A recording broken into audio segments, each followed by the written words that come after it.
AM. Continuamos en esta plataforma Leonel 2020 en una conversación, una entrevista con el doctor Marino Vinicio Castillo. Sí, yo quería preguntarle al doctor Castillo, como fue el encargado, asesor antidrogas del presidente Leonel Fernández en su gobierno y fue primero presidente del Consejo Nacional de Drogas, tuvo la oportunidad de tener contactos permanentes por sus funciones con las autoridades de los Estados Unidos y mundiales, de Unión Europea, de todas las autoridades que tienen que ver con el combate al narcotráfico y al crimen organizado.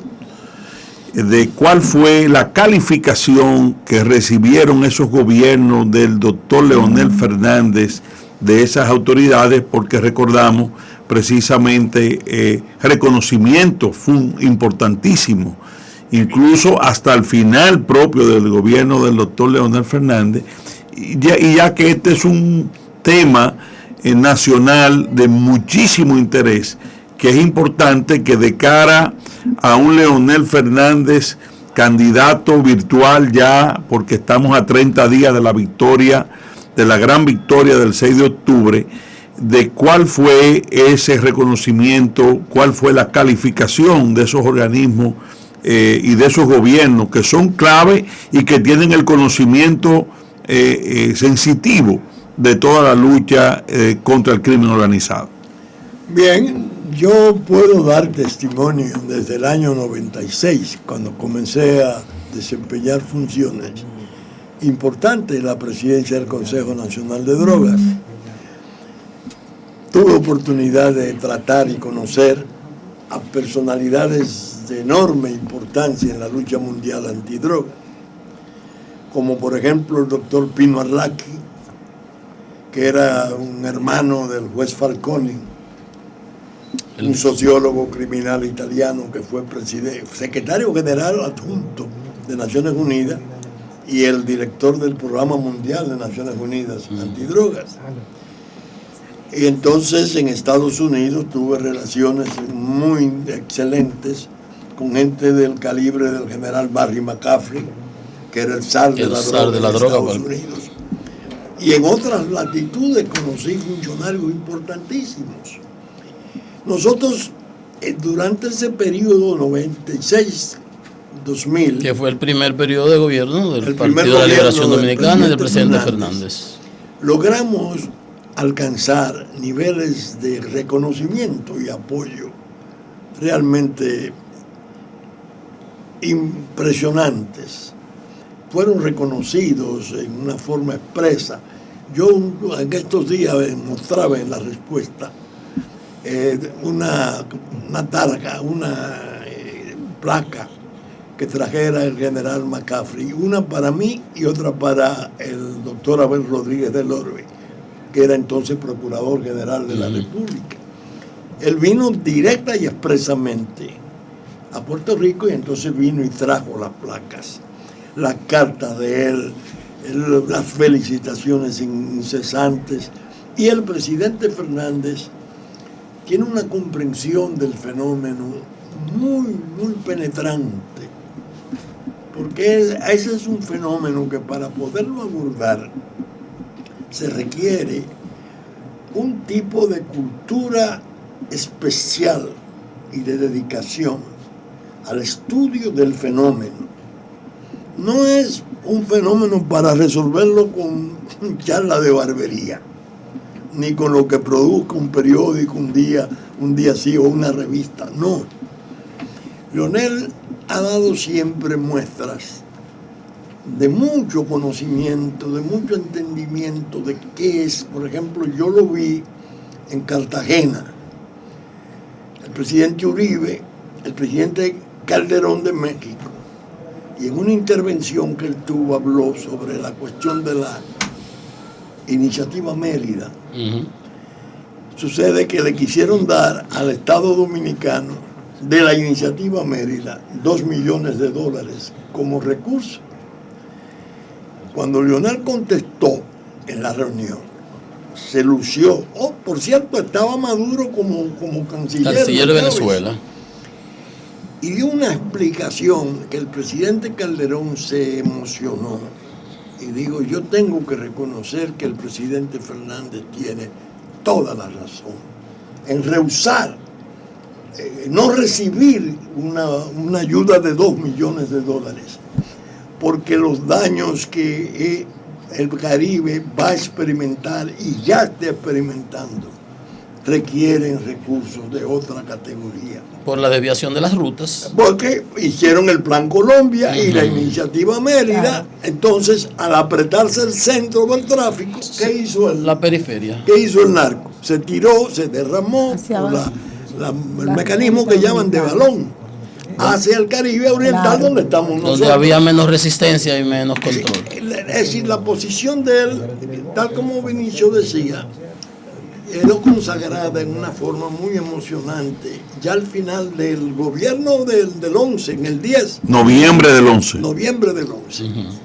Porque el procurador Holder, que había sido un juez importantísimo. Eric Holder, el ministro de Justicia de los Estados Unidos. Que por primera vez vino al país un procurador general de los Estados Unidos al Palacio. A mí me llamó mucho la atención. Nosotros almorzamos con él. Y vamos la semana que viene, yo voy a tratar de conseguir el audio de ese discurso. Pero me llamó la atención mucho que él estaba leyendo el discurso en inglés y tenía un traductor.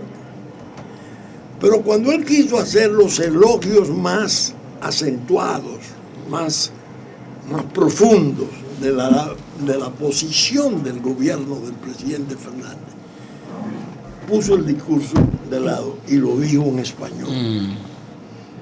Como quien dice, no me traduzcan, yo quiero decirlo en español. Y lo dijo y se entendió perfectamente. Sí, un hombre versado.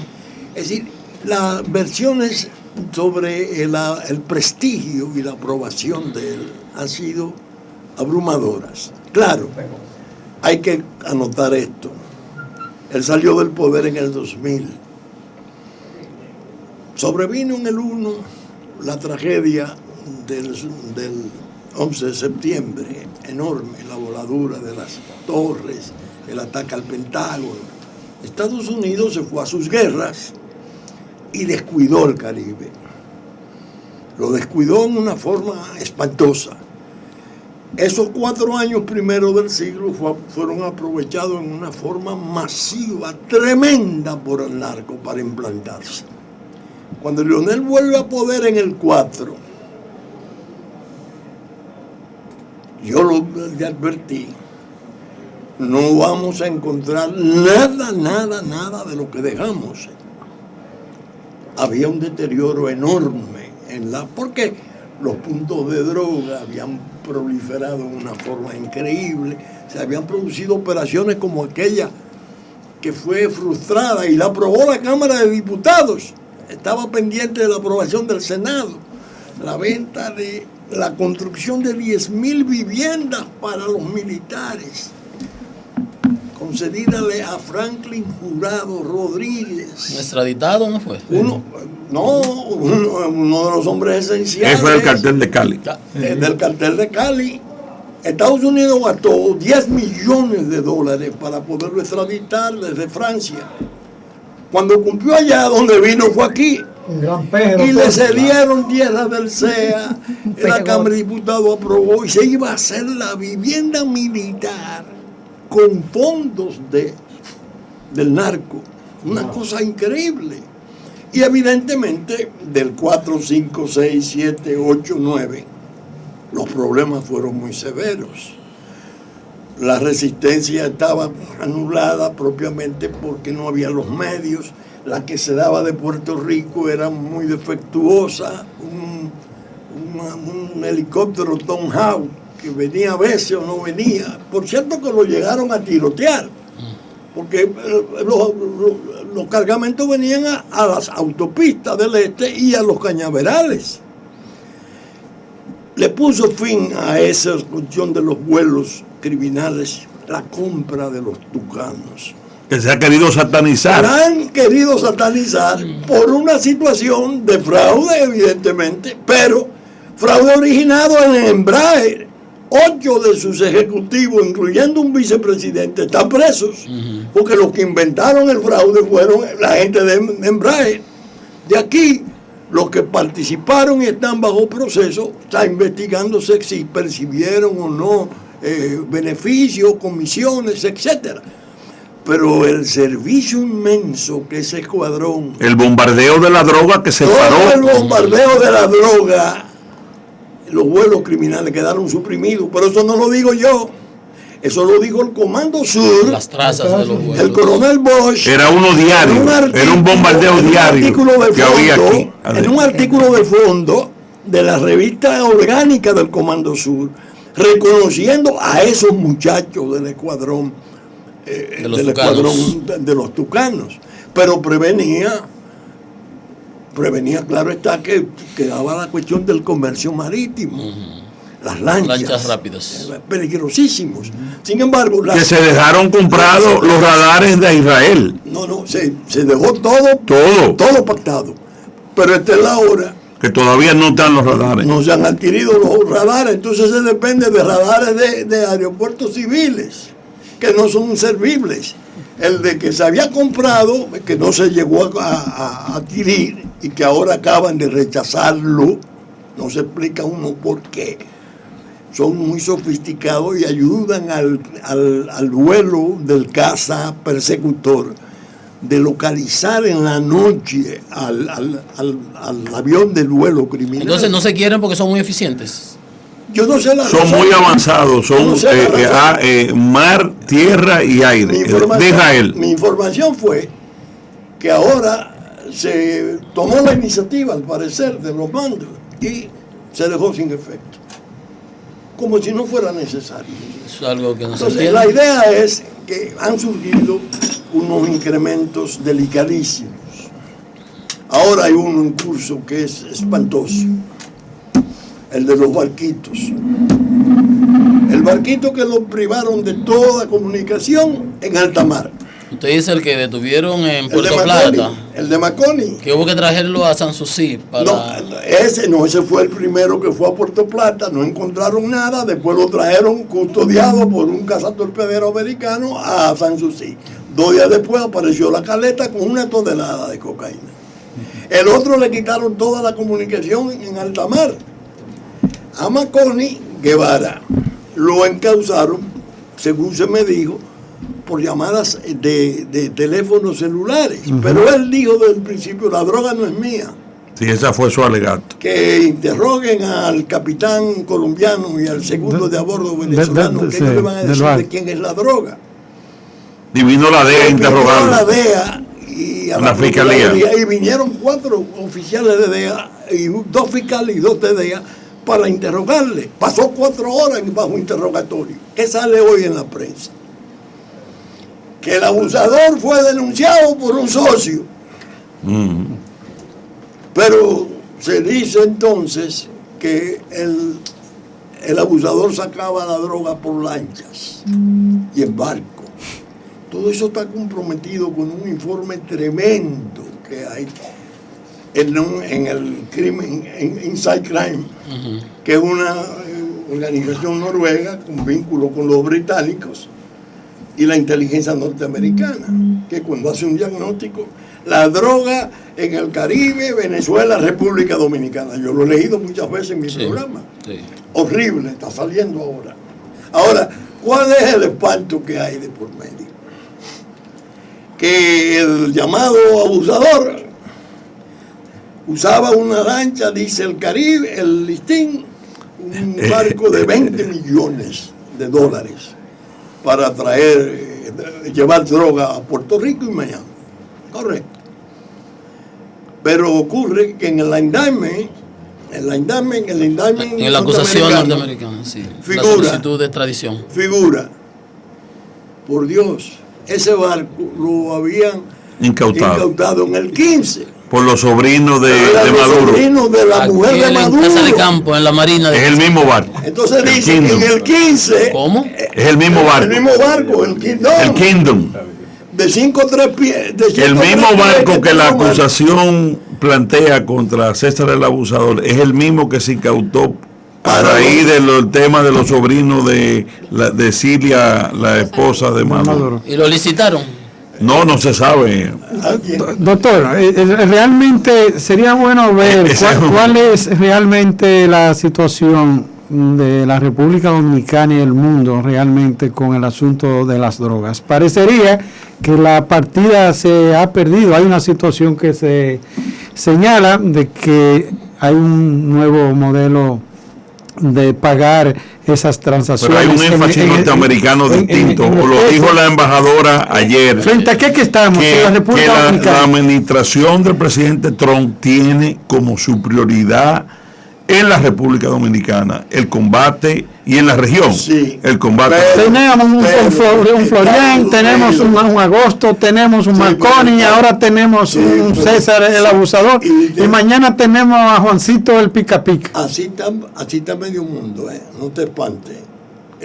La lucha que hay contra ni los estados de alto desarrollo. Estamos de rodillas ya, doctor, ya en esto. Nosotros necesitamos que los norteamericanos varíen algunas de sus políticas. Por ejemplo, la más eficiente que tenían, la extradición.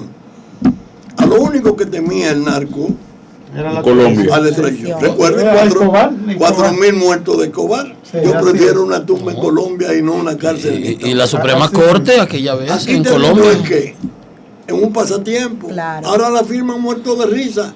Porque van y declaran y cooperan y dicen lo que es o lo que no es. Y a corto plazo están aquí sin ninguna consecuencia sobre su patrimonio, su riqueza y su poder. Ellos la solicitan incluso la extradición, ellos mismos como garantía para negociar la situación con Estados Unidos. Nosotros lo propusimos ¿cuándo? En el 98, 99 se lo propusimos en el Departamento de Estado, Abel Rodríguez del Orbe y yo, en una reunión con los ministros de antidroga de Centroamérica. Construir un centro penitenciario de patrones internacionales para firmar un pacto bilateral. Claro. Para la terminación del cumplimiento de pena, hacer ejecutoria la sentencia de sus cortes a fin de privarles de patrimonio. Y nos dijeron, ustedes tienen toda la razón. El problema es que aquí la burocracia en Estados Unidos es muy complicada. Los jueces no van a estar contentos porque después que ellos liberan, que sigan. Bueno, pero esta es la lucha. Claro. Es decir, para responder tu pregunta, nosotros no tenemos los recursos suficientes para competir con el narcotráfico. Con el fenómeno que ya está derramado aquí. En Haití ni hablar. En Haití tiene décadas siendo Haití un narcoestado de tiro libre. Que el doctor Castillo hace 30 años que lo advirtió y decían que Vincho estaba loco. Así es, eso lo recordábamos perfectamente. Y la realidad ha sobrepasado los pronósticos. Pero hay que tener cuidado con las críticas, porque el narco se favorece mucho de las críticas deprimentes de las instituciones. Y en las instituciones hay las famosas manzanas podridas, cada vez más abundantes. Pero las instituciones hay que animarlas y estimularlas y depurarlas. Y fortalecerlas. Y tratar de llevar el personal adecuado. Sí. Sobre todo el cuerpo militar. Con valor para asumir riesgos y poder hacer una interdicción eficaz. Y que haya sanciones adecuadas para desanimar todas esas personas. Claro. Doctor, usted sabe que nosotros tenemos estas primarias esperadas, primarias abiertas el 6 de octubre. Y el candidato del Partido de la Liberación Dominicana, el presidente Leonel Fernández, marca en las encuestas aproximadamente 70% y probablemente eso sigue incrementando. 81% dimos la primicia ayer, 81% Leonel Fernández, 9.2% Gonzalo Castillo. La encuesta que habían hecho por allá por Palacio, Polnab 79.5%, Asisa también 69%. Entonces, esas primarias que se van a celebrar el día 6 de agosto, de octubre, ¿qué mensaje usted, que es un hombre del Partido de la Liberación, un aliado histórico del Partido de la Liberación Dominicana, de una alianza que hizo Don Juan? Bueno, fui candidato a senador por el distrito, así es, del 94. Y Leonel Fernández, vicepresidente, no existía, era todo solo. Pero un aliado natural de Leonel Fernández. Sí. Natural. Bueno, porque recorrimos a pie 6 meses la capital Palmo. En esa campaña siendo Leonel vicepresidente, yo candidato a senador. Y cuando llegábamos a la casa en los barrios, quien lo presentaba era yo. Sí, porque la gente no lo conocía. Por la televisión y yo le decía, mire doña, este es Leonel Fernández. Así es. Mira, vicepresidente. Va a acompañar 2 años después fue presidente. Ay, pero es muy jovencito. Digo, sí, usted verá. Esa es la historia, pero era una persona preparada, que todo el mundo lo calificaba como estadista. Ahí mismo, la impresión del doctor Balaguer cuando conoció al doctor Leonel Fernández antes de apoyarle, que fíjate, son 2 episodios que yo tengo. Cuando yo pronuncié la conferencia La Nación y los Partidos el 15 de agosto del 95, que fue la que sirvió de base al Frente Patriótico, yo recomendaba desde entonces a Leonel como el candidato ideal y daba las razones. La vamos ahora a publicar. El presidente Balaguer se consiguió que el Siglo la reprodujera en 8 entregas y se la hizo leer. Me dijo la persona que la leía que llegaba a determinado párrafo y decía, repítamela otra vez. Se la repetía. Me manda a buscar. Y me dice, estuve examinando tu trabajo, excelente. Ese muchacho yo lo he estado observando desde hace mucho tiempo. Es muy ponderado y muy culto. Digo, y eso que lo enfrentó en el 90. No, entonces se queda así. Pero cuando él fueron Norge, fueron Euclides, que eran precandidatos, la cosa, a verlo a él. No, Euclides, naturalmente. Una figura. Nobel, profesor, Euclides, historiador. Y él a Norge lo trató con mucha consideración, incluso cuando era diputado. Presidente de la Cámara de Diputados. Cuando saluda a Leonel, le dice, Leonel, me dicen que tú te pareces mucho a mí cuando yo era joven. Cuando yo supe el asunto, digo, ay Dios mío, eso es un mensaje. Que eso combinado con la mina de oro de Juan Bosch. Y don Juan, entonces después dije, esto es una mina de oro. Te voy a decir, gran parte... Que eso es lo que muchos de sus compañeros no pudieron asimilar, que esos 2 líderes, los más importantes... Líderes de ese momento del país, siglo, claro, hayan identificado a Leonel Fernández como la persona con las condiciones para sustituirle en el liderato nacional. Eso genera... Dejarle su legado. Eso genera, desgraciadamente, envidia. Claro. Y mucha gente que tenía méritos. Bueno, cuando yo pronuncié la conferencia, habían 8 o 10 invitados de la dirección del PLD. Sí, que no le cayó bien. Y veía la cara. Hubo 2 que me abrazaron, muy bonitos, y hubo 2 que me dijeron, sí, pero está muy parcial, porque allá hay gente de más condiciones que Leonel. Y yo dije, pero a quien yo he conocido es a Leonel. Claro. Porque pasé con él 6 meses caminando y yo lo estaba observando. No puedo dejar pasar esta ocasión, doctor, sin preguntarle cuál ha sido el mayor legado de Leonel en esta sociedad dominicana. La modernización, el criterio del gobernante avanzado, ahora lo haría con una forma todavía más impresionante porque tiene las relaciones internacionales, tiene el entrenamiento. Eso que él habló ahora de que trae una nueva etapa con transformaciones culturales, medioambientales y cosas, eso es fabuloso. Y la modernización que se logró durante su administración es impresionante, no hay duda. El padre del Estado moderno, doctor, sí, indudablemente, en esta etapa de la sociedad dominicana. El gran atributo de él, que yo incluso medio le he peleado a él en ocasiones, porque yo le he dicho, usted tiene una gran virtud, que piensa bien, pero tiene un gran defecto, que cree que los demás piensan bien, porque es demasiado benigno. Noble. Yo digo muchas veces como el sándalo. El sándalo es el árbol que perfume el hacha que lo hiere. Sí. Una frase. Lo persiguen, lo insultan, lo dicen, y él está por encima de eso. Él no se deja intimidar ni provocar. Bueno, señores, discúlpame, sí, adelante, Giovanni, diga usted. Yo quería decirle al doctor Vincho, ¿verdad?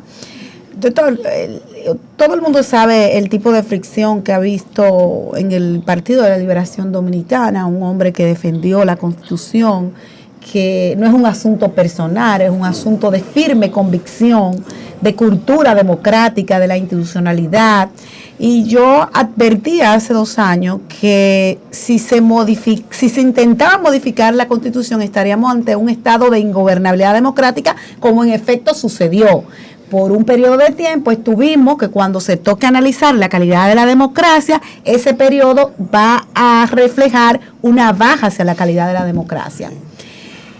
De cara a eso, mucha gente dice, bueno, lo que está ocurriendo en el PLD es algo insalvable, ya Danilo está muy resentido, ahí no hay salvación. Sin embargo, yo prefiero colocarme y me coloco del lado del optimismo, porque entiendo que a Danilo Medina incluso en un momento determinado le conviene que sea su compañero Leonel Fernández, que asuma la presidencia.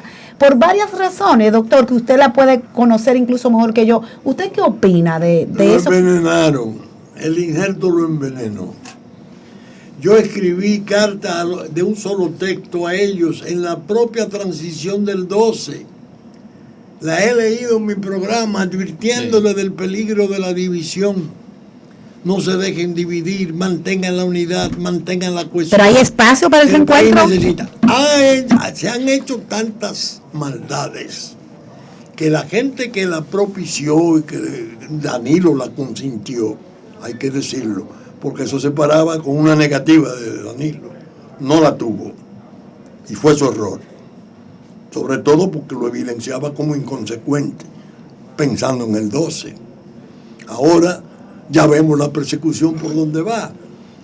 Si el pueblo hace lo que yo entiendo que va a hacer, lo saca candidato y lo saca presidente, la gran ventaja de él es la índole decente y no persecutoria de Leonel Fernández. Paradójicamente, quizás el que pueda darle amparo y protección a él y su familia se llama Leonel Fernández. A él tiene gente, incluso dentro de los grupos de precandidatos. Son alacranes. Hay uno ya que comenzó a manifestarlo. Lo manifiesta contra Gonzalo con la cuestión de Odebrecht y la ley Kingpin, y que le van a dar proceso con la cuestión de Odebrecht y las 7 carreteras que yo pues si no anda lejos. Digo, ese es uno es el pupilo del injerto del primer ministro. El primer ministro Montalvo, que está ahí. Ese es su pupilo. Que ese es el que más ha envenenado la relación entre Danilo Medina y Leonel Fernández. Entonces la idea es que el problema no es si te perdonan o no te perdonan. El problema es que él es un hombre que no es persecutorio. Sí. Que no lo es, que no murmura, no habla mal de nadie.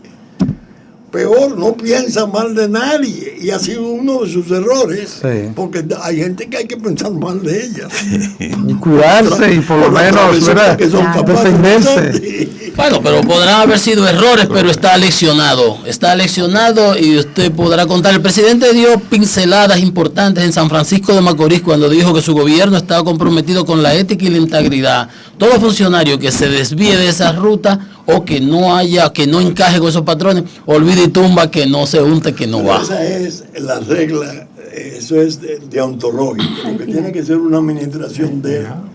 Yo me refiero que no es capaz de maquinar una persecución. Mira esto, claro. Sáquenle esto, atáquenlo por aquí, atáquenlo por allí. No lo hace. No, sus experiencias son ahí, gobierno inclusivo, mira hacia adelante, porque como dice la Biblia, la mujer de Lot miró hacia atrás y se convirtió en sal. Para avanzar hay que mirar hacia adelante, y eso es lo de él.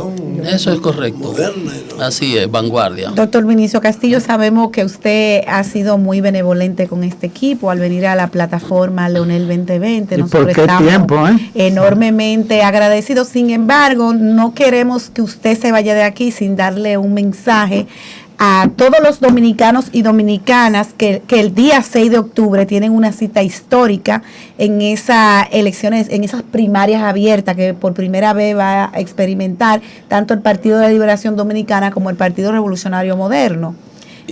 ¿Cuál es su primero y un mensaje a los miles de militantes de la Fuerza Nacional Progresista? Claro, por supuesto. Que siguen al doctor, que no son políticos, que son una gran mayoría que por su condición de lucha al país le siguen. Y sobre todo algo le escuchan de verdad. Importante, el mensaje al pueblo dominicano no político, ahí me la refiero. llamada masa silente, claro, que no debe de quedarse al margen, porque esto no es un tema interno puramente, sino la suerte del país. Que es el fuerte del doctor ahí, en ese nicho. Hacer una breve recordación de algo. Claro, este programa es suyo. Estamos abusando de la gente del teléfono. No. Se está explotando el panel, pero está bien, doctor. Se la relaté en un discurso al presidente Fernández cuando él estuvo terminando su periodo en la reinauguración de la planta de tratamiento de aguas residuales de San Francisco. Él salía del poder, entonces yo le hice la anécdota. En el 61, yo era diputado. Al matar a Trujillo, yo tenía 2 meses de diputado.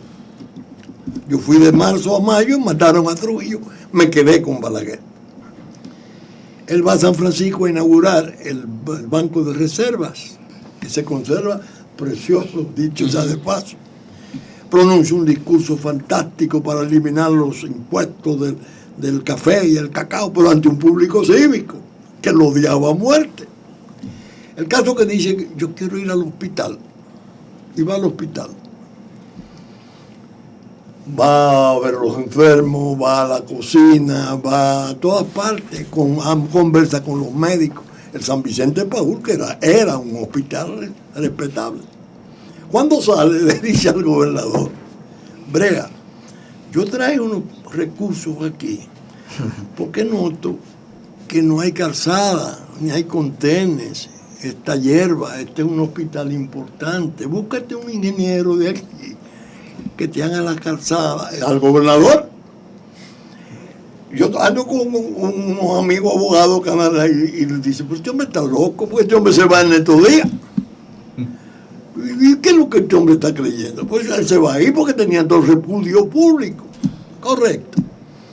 Yo mismo pensé, la verdad que está fuerte eso, está mandando a hacer casada, y cosas, un hombre que se va. Viene al poder en el 66 y va a la inauguración de la presa de Taveras. Y pronuncia un discurso portentoso. Pero era la primera vez que uno veía un lago, una montaña, un espectáculo. Y le digo yo a uno de los abogados que andaba conmigo, tú estás viendo ese hombre que está ahí, ese fue el de los contenedores y la calzada que tú te reíste aquella vez. Yo lo que le quería decir a Lionel, usted anda reinaugurando esta planta de tratamiento, usted va a volver. Sí. Óyeme, dicho y hecho, este país asumió a Lionel como su guía para el próximo periodo presidencial. Yo voté. Y si intentan traicionar la paz, turbarla, desordenarla, los que lo intenten tendrán motivos sobrados para lamentarlo. El país sabe exactamente cuál es su conveniencia hoy. Por fortuna tenemos ese recurso. Sí. Por fortuna nos queda ese recurso. Así es. Bueno, pues. Buen mensaje. Gracias. Para el doctor. Gracias, doctor.